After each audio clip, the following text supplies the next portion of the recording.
दोस्तों वंदे मातरम। आज एक बहुत ही इंटरेस्टिंग बात बताता हूँ मैं आप लोग। मतलब हमारे यहाँ पे कई लोग ऐसे होते हैं जो कि थोड़े बहुत अंधविश्वासी होते हैं और अंधविश्वास में वो एक चीज़ ज़रूर करते हैं, अपना या तो हाथ दिखाते हैं या किसी तोते से जाकर अपना भविष्य दिखवाते हैं। भाई एक तोता उनको आकर बताता है कि भाई उनके भविष्य में क्या रखा हुआ है, मतलब आने वाले समय में उनके साथ क्या चीज़ अच्छी होगी, क्या चीज़ बुरी होगी, ऊपर नीचे सब चीज़ें बताता है। लेकिन फिर भी कई लोगों की जो सटीक भविष्यवाणियों के जो दावे होते हैं उनकी हवा यूं ही निकल जाती है। मेरे हिसाब से तो सभी को अपना भविष्य दिखाना चाहिए ममता बनर्जी को। भाई आप लोग खुद सोचिए, ममता बनर्जी ने कहा था खेला होबे खेला होबे, खेला हुआ कि नहीं हुआ? भाई खेला हुआ कि नहीं हुआ, आप ही बताओ ना मेरे को। हुआ ना, तो ऐसे में सबसे अच्छी भविष्यवाणी करने का अधिकार किसके पास है? दीदी के पास। सबसे अच्छी क्वालिटी की भविष्यवाणी करने का वो मतलब राइट किसके पास पहुंच गया? दीदी के पास। लेकिन क्या होता है ना, हर भविष्यवक्ता दूसरों का भविष्य तो बता देता है, लेकिन वो दूसरों का भविष्य बताने के चक्कर में कभी कभी खुद का भविष्य जो होता है वो बताना बहुत मतलब हद तक भूल ही जाता है। इसलिए आपने देखा होगा कई बार लोग बोलते हैं कि साला वो तो अपना भविष्य मतलब हमको तो हमारा भविष्य ऐसे बता रहा है, लेकिन खुद का भविष्य उसको नहीं पता कि वो खुद क्या करने वाला है। तो अब जो हुआ है, जिस प्रकार से हमने देखा था कि चुनाव के नतीजे सामने आने के बाद बंगाल में हिंसा एकाएक बढ़ गई थी और उस हिंसा के ऊपर कई सारी कमेटियाँ जाँच के लिए बैठी थी जिन्होंने अपनी अपनी जाँच की रिपोर्ट्स भी सबमिट करी। अब उन जांच की रिपोर्ट्स के ऊपर जो सरकार की तरफ से तथ्य आने थे, तर्क आने थे, वो सब आना शुरू हो गए हैं और अब यहाँ पर ममता बनर्जी की जो मुश्किल है वो यहाँ पर बढ़ती हुई नजर आ रही है। हुआ दरअसल कुछ यूँ है कि कलकत्ता हाईकोर्ट ने पश्चिम बंगाल में विधानसभा चुनाव के बाद भड़की हिंसा के मामलों में पुलिस को एफआईआर दर्ज करने और राज्य सरकार को पीड़ितों का इलाज करने का आदेश दिया है।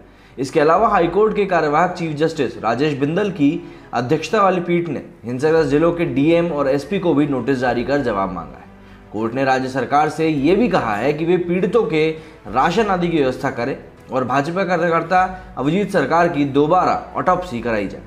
शुक्रवार मतलब 2 जुलाई को अपने अंतरिम आदेश में कलकत्ता हाईकोर्ट ने पश्चिम बंगाल में भाजपा समेत अन्य विपक्षी पार्टियों के कार्यकर्ताओं के खिलाफ जारी हिंसा के संबंध में राज्य की ममता बनर्जी सरकार की भूमिका को संदिग्ध माना था और कहा था कि भले ही प्रशासन इसे स्वीकार नहीं कर रहा, लेकिन चुनाव बाद शुरू हिंसा की खबरें एकदम सत्य हैं। एनएचआरसी की रिपोर्ट के आधार पर हाईकोर्ट ने अपने अंतरिम आदेश में कहा है कि राज्य में चुनाव बाद शुरू हुई हिंसा के मामलों में राज्य की भूमिका संतोषजनक नहीं रही। कोर्ट का कहना है कि हिंसा में कई लोग मारे गए, गंभीर रूप से घायल हुए, कई पीड़ितों को यौन उत्पीड़न का भी सामना झेलना पड़ा, यहाँ तक कि नाबालिग लड़कियों को भी नहीं बख्शा गया, लोगों की संपत्ति को नष्ट किया गया और कई लोगों को अपना घर छोड़कर पड़ोसी राज्यों में शरण लेने के लिए मजबूर किया गया। इसके बाद भी राज्य ने कोई ठोस कदम नहीं उठाया। कोर्ट ने यहाँ तक कहा कि कई पीड़ितों की शिकायत को दर्ज ही नहीं किया गया, बल्कि उल्टा उन्हीं के ऊपर केस दर्ज कर दिया गया। कोर्ट ने अपने आदेश में ये भी कहा कि पुलिस ने कई मामलों में शिकायत ही दर्ज नहीं करी। जहाँ शिकायत दर्ज करी गई वहाँ अधिकांश आरोपितों को जमानत दे दी गई। कोर्ट ने माना है कि जब उसके द्वारा इस मामले में संज्ञान लिया गया तब जाकर पुलिस ने कुछ गंभीर अपराधों में मामला दर्ज किया। कलकत्ता हाईकोर्ट ने एनएचआरसी की रिपोर्ट के आधार पर कहा कि ये बड़े आश्चर्य की बात है कि राज्य प्रशासन ये कहता था कि भाई हिंसा की शिकायतें प्रशासन के पास आई ही नहीं है, लेकिन जब एनएचआरसी और स्टेट लीगल सर्विस अथॉरिटी लोगों के पास गई तो उनके पास शिकायतों की बाढ़ सी आ गई। कोर्ट ने कहा कि लोग इतने डरे हुए हैं कि वे अपना नाम तक नहीं बताना चाहते। कोर्ट ने एनएचआरसी की कमेटी के द्वारा दर्ज किए गए प्रेक्षणों को बताते हुए अपने आदेश में कहा है कि कमेटी ने अपने अंतरिम रिपोर्ट में बताया है कि राज्य के विभिन्न अधिकरण कमेटी के द्वारा उठाए गए सवालों का जवाब देने में वो पूरी तरह से समर्थ है। इससे ये पता चलता है कि हिंसा के मामलों में प्रकट करने से अधिक छुपाने के लिए बहुत सी बातें हैं। कोर्ट ने अपने आदेश में ये भी बताया कि जांच के लिए गई एनएचआरसी की टीम को भी पुलिस द्वारा सुरक्षा नहीं दी जा सकी। कोर्ट ने कहा कि 29 जून को जाधवपुर इलाके में जांच के लिए गई टीम के सदस्य आतिफ रशीद और उनकी टीम को न केवल उनका काम करने से रोका गया, बल्कि उन पर कुछ गुंडों द्वारा हमला भी किया गया।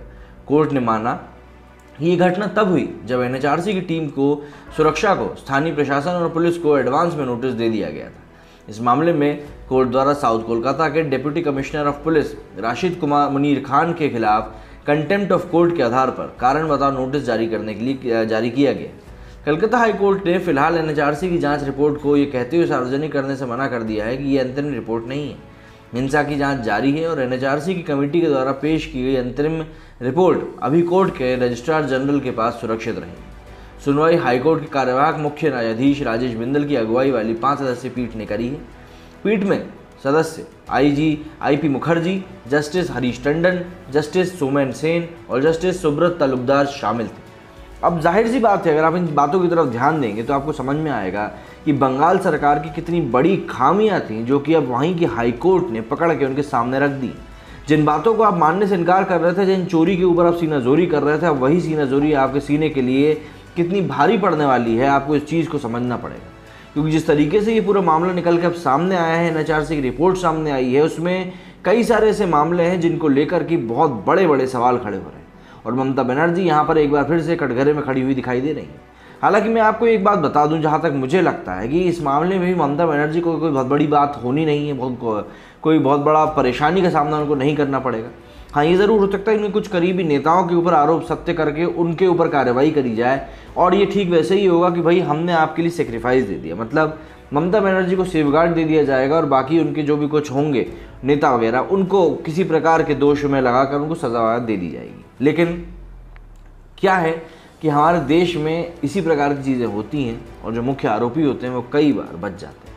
अब देखिए ना, खुद ही आप देखिए, पहले तो सरकार मना करती रही, लोग चिल्लाते रहे कि बंगाल में चल क्या रहा है, बंगाल में चल क्या रहा है, और अब देखिए हाईकोर्ट भी वही कह रही है कि भाई सरकार के पास तो कोई शिकायत ही नहीं आ रही थी, लोग डरे हुए इतने थे कि भाई अभी भी शिकायतें आ रही तो अब नाम नहीं बता रहे हैं लोग।